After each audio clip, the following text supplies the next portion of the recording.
नमस्कार, आप देख रहे हैं BSTV। मैं हूं आपके साथ विवेक पांडे और वक्त हो चला है 5 का पंच का, यानी कि दिन भर की 5 बड़ी खबरें लेकर हाजिर हैं एक बार फिर से आपके बीच। तो इस वक्त आ रही हैं आपके स्क्रीन पर शाम 5 बजे की 5 बड़ी खबरें।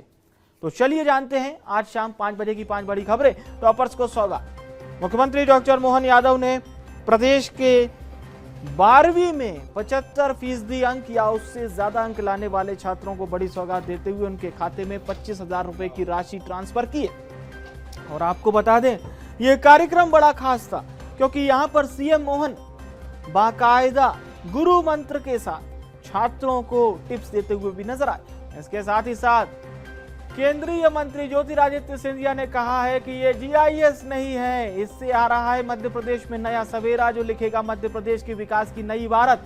कांग्रेसियों को दी है नसीहत कि अपने गिरबान झांकें, विकास पर टिप्पणी करने का हक नहीं है कांग्रेसियों को। 27 आरोपियों को बेल, छत्तीसगढ़ का सबसे बड़ा मामला। जिस प्रकार से बलौदाबाजार हिंसा मामले में यह नया अपडेट, 27 आरोपियों को बेल मिली है, लेकिन यह बेल मिली है सुप्रीम कोर्ट से नहीं बल्कि हाई कोर्ट से। और बीते दिनों सुप्रीम कोर्ट ने विधायक देवेंद्र यादव को भी बेल दी थी। इसके साथ ही साथ धर्मांतरण पर सियासी रण भी देखने को मिल रहा है। जी हां, मुख्यमंत्री विष्णुदेव साय ने साफ तौर पर यह कहा था कि जिस प्रकार से कुछ मिशनरी ऐसे हैं, कुछ संस्थाएं ऐसी हैं जिन्हें विदेशी फंड मिलता है, वो पैसा खर्च कहां हो रहा है? धर्मांतरण पर खर्च हो जाता है। चाय बनी जहर, यह अनोखा मामला मध्य प्रदेश के रतलाम से सामने आया कि परिवार के 6 लोगों ने चाय पी। यह ब्लैक टी थी। ब्लैक टी पीने के बाद परिवार के लोगों की तबीयत बिगड़ने लगी, जिसमें एक मासूम की मौत हो गई। बाकी लोगों का इलाज जारी है। यह है शाम 5 बजे की 5 बड़ी खबरें इस वक्त आपके स्क्रीन पर।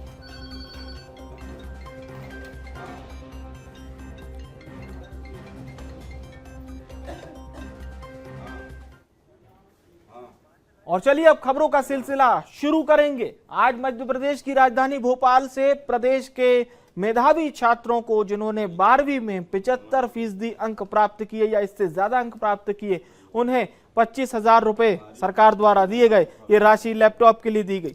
इस दौरान जिस बच्ची ने जैसे प्रथम लैपटॉप की राशि मिली, वो बहुत भावुक हो गई। मुख्यमंत्री उस वक्त मंच पर थे।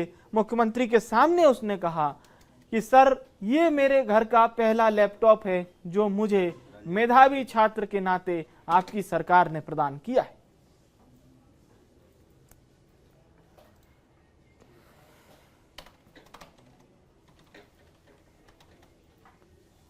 जब ये राम लक्ष्मण जी का उनके साथ लाया हुआ काम खत्म हो गया तो वो तुरंत महाराज दशरथ के पास नहीं छोड़ने ले जा रहे हैं, फिर वो और बड़ी परीक्षा के लिए ले जा रहे हैं।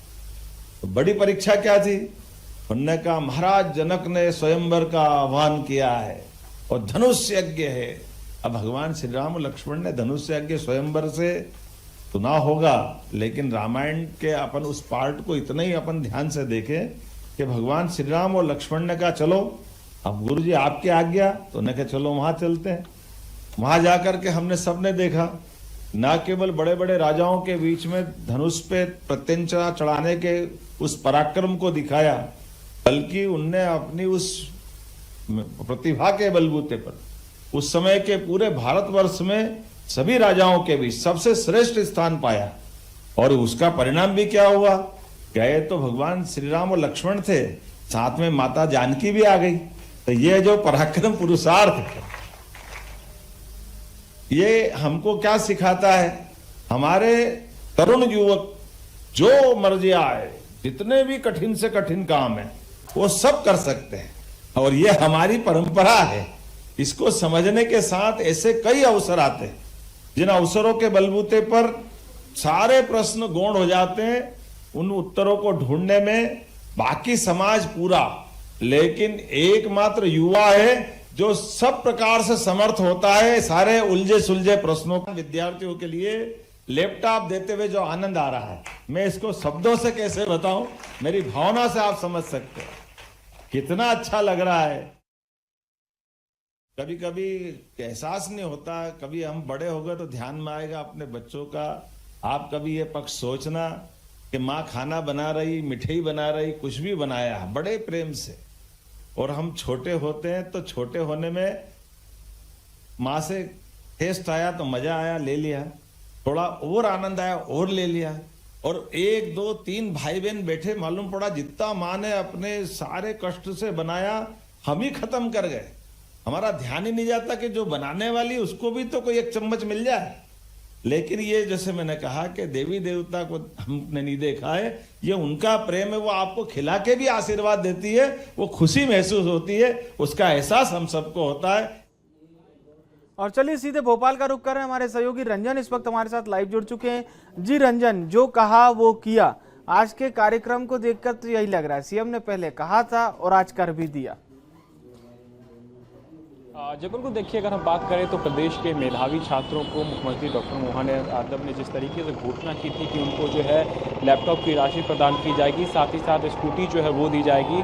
उससे पहले हमने देखा था कि मिंटो हॉल से मुख्यमंत्री डॉक्टर मोहन यादव ने स्कूल के टॉपर्स को स्कूटी प्रदान करने का काम किया था, और आज लगभग 90,000 छात्रों को मुख्यमंत्री डॉक्टर मोहन यादव ने, जो कि 75% और उससे अधिक के अंक प्राप्त किए हैं, उनको लैपटॉप की राशि आज मुख्यमंत्री डॉक्टर मोहन यादव ने सिंगल क्लिक के माध्यम से सभी के खातों में ट्रांसफर कर दी है। क्योंकि हम देख रहे हैं लगातार प्रदेश सरकार छात्रों के भविष्य में कई बड़े फैसले जो है वो लेते हुए नजर आती है। ऐसे में जो आधुनिक दौर है उसमें हम जानते हैं कि टेक्नोलॉजी के उपयोग के लिए लैपटॉप की आवश्यकता जो है वो सबसे अधिक होती है, और इसी को ध्यान में रखते हुए मुख्यमंत्री डॉक्टर मोहन यादव ने प्रदेश के तमाम सारे जो मेधावी छात्र हैं उनके खातों में लैपटॉप की राशि दी है। और सबसे बड़ी बात है कि आज मुख्यमंत्री डॉक्टर मोहन यादव ने तमाम सारे छात्रों के साथ संवाद भी किया, क्योंकि मुख्यमंत्री डॉक्टर मोहन यादव ने कहा कि साफ तौर पर कि आप क्या बनना चाहते हैं, आप भविष्य में जो है किस सरकारी योजना के तहत उनको लाभ मिल सके, ये तमाम सारे मुद्दों पे आज मुख्यमंत्री डॉक्टर मोहन यादव ने चर्चा की। क्योंकि अगर आप देखेंगे तो लगातार प्रदेश सरकार जो है छात्रों के हित में कई बड़े फैसले सही कहा आपने, तभी ये बड़ी सौगात कहीं ना कहीं मिली है, और ये छात्रों के जो मुस्कुराते हुए चेहरे हैं बहुत कुछ कह रहे हैं। रंजन, शुक्रिया आपका। और जिस प्रकार से जीआईएस को लेकर अब तैयारियां पूरी हो चुकी है, ज्योतिरादित्य सिंधिया केंद्रीय मंत्री हैं, तारीफ की उन्होंने, कहा कि ये जीआईएस मामूली जीआईएस नहीं है, नया सवेरा आ रहा है, प्रदेश की विकास की नई इबारत लिखी जाएगी। तो कांग्रेसियों को नसीहत भी दी है सिंधिया ने।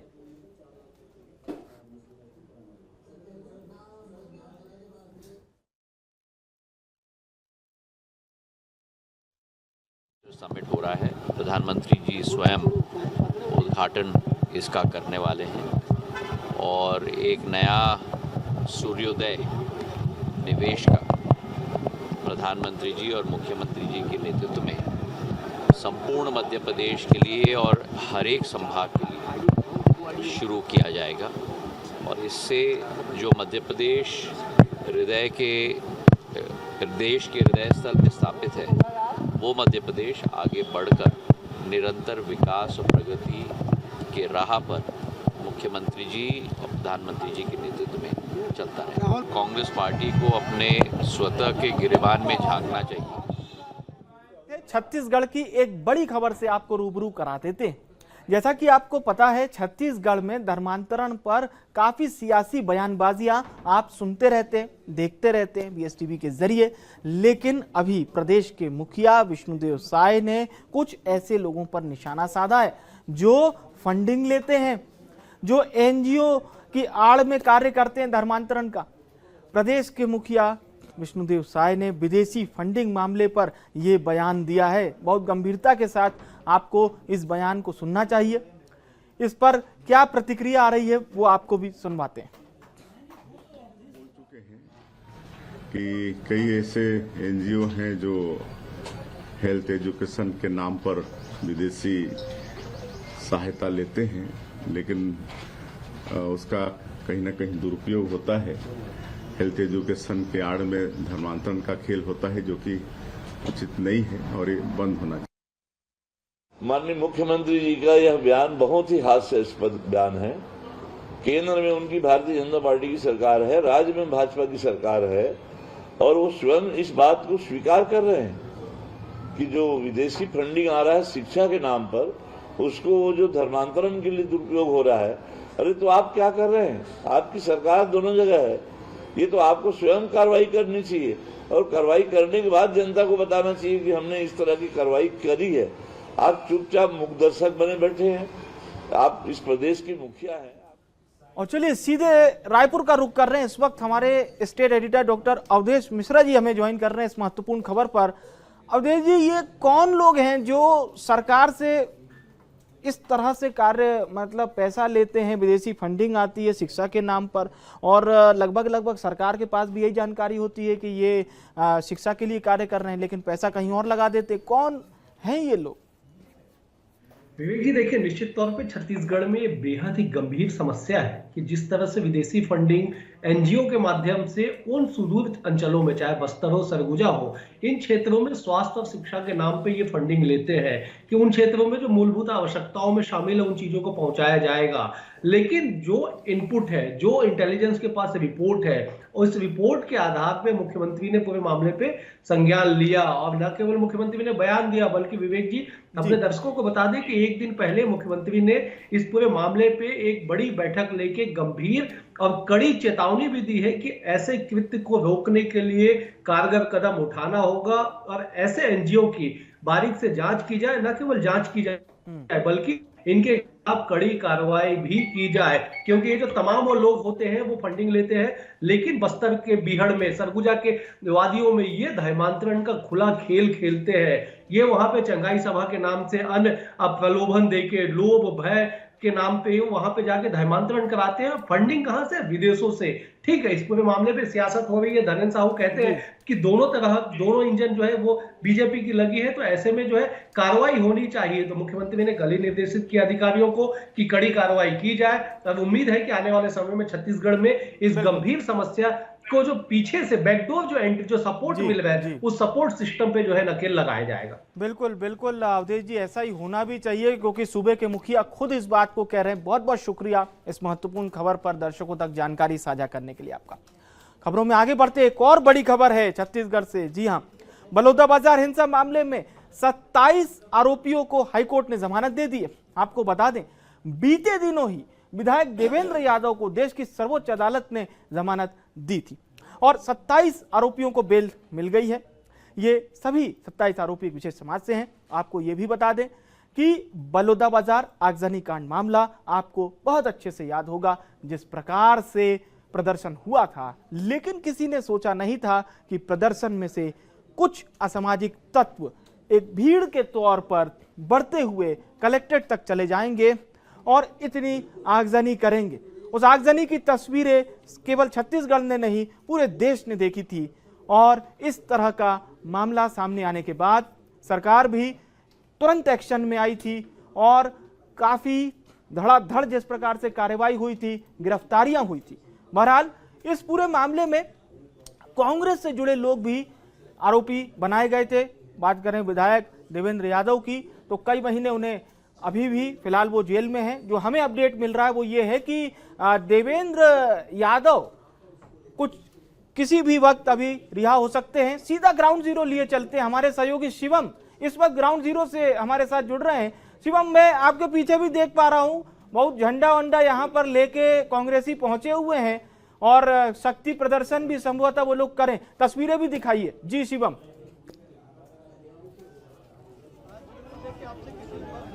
जो जमानत हमें सुप्रीम कोर्ट से मिली है वो अब किसी वक्त जेल से बाहर आ सकते हैं। ये उनके समर्थक हैं जो देवेंद्र यादव जो कि विधायक है कांग्रेस से,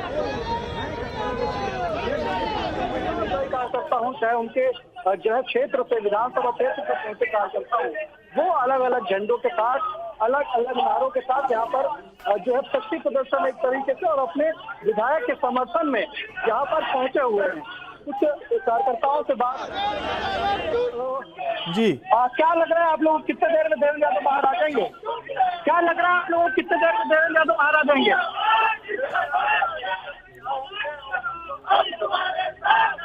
चलिए, तो ये बड़ी संख्या में यहाँ पर कांग्रेसी पहुंचे हुए हैं शिवम, और हम देख भी पा रहे हैं विधायक देवेंद्र यादव बताया जा रहा है कि अब से थोड़ी देर में रिहा हो सकते हैं और इसीलिए बड़ी संख्या में यहाँ पर पहुंचे हुए हैं ये तमाम कांग्रेसी कार्यकर्ता। और साफ तौर पर हम तस्वीरें भी देख पा रहे हैं। लगातार हम आपसे अपडेट भी लेते रहेंगे। शिवम, नजर बनाए रखिएगा इस खबर पर। एक बड़ा हैरान कर देने वाला मामला सामने आया है मध्य प्रदेश के रतलाम से। ब्लैक टी आप लोग पीते होंगे, हर्बल टी पीते होंगे। रतलाम में ब्लैक टी पीने से एक ही परिवार के तकरीबन 6 लोग बीमार हो गए, जिनमें से एक बच्ची की मौत भी हो गई। बड़ा सवाल ये खड़ा हो रहा है कि आखिर किस प्रकार से केवल ब्लैक टी पीने से तबीयत इतनी बिगड़ गई। फूड पॉइजनिंग की आशंका है। हालांकि अभी इस मामले में डॉक्टर एथेंटिक अभी ज्यादा जो जानकारी दे रहे हैं वो हम आपको बता देते हैं। पेट में दर्द होना, चक्कर आना, इस टाइप के सिम्टम्स आ रहे थे। वो परसों लगभग 12:30 बजे दोपहर में कैजुअल्टी में आए थे। बाकी लोगों में तो हल्के सिम्टम्स हैं, लेकिन एक बच्ची थी 3 साल की जिसको थोड़े सिम्टम्स ज़्यादा थे, उसको इमीडिएटली पीडियाट्रिक आईसीयू भेजा गया था और आधे घंटे बाद वो कोलैप्स होने लगी। उसको वेंटिलेटर पर रखा गया और सारे ट्रीटमेंट्स किए गए एज़ पर प्रोटोकॉल्स, लेकिन अनफॉर्चुनेटली आज डेथ हो गई सुबह करीब 9:30 बजे। जो सैंपल है वो gastric lavage sample, blood urine sample preserve किया गया है, सील बंद करके पुलिस को दे दिया गया है जांच के लिए। और आज पोस्टमार्टम भी कराया गया है, उसमें भी विसरा वगैरह रखे गए। तो अब जांच में जो भी आता है तथ्य उसके बाद ही फाइनल हो पाएगा कंफर्म कि किस वजह से डेथ हुई है। और फिलहाल के लिए 5 का पंच में मेरे साथ इतना ही। देखते रहिए BS TV। नमस्कार।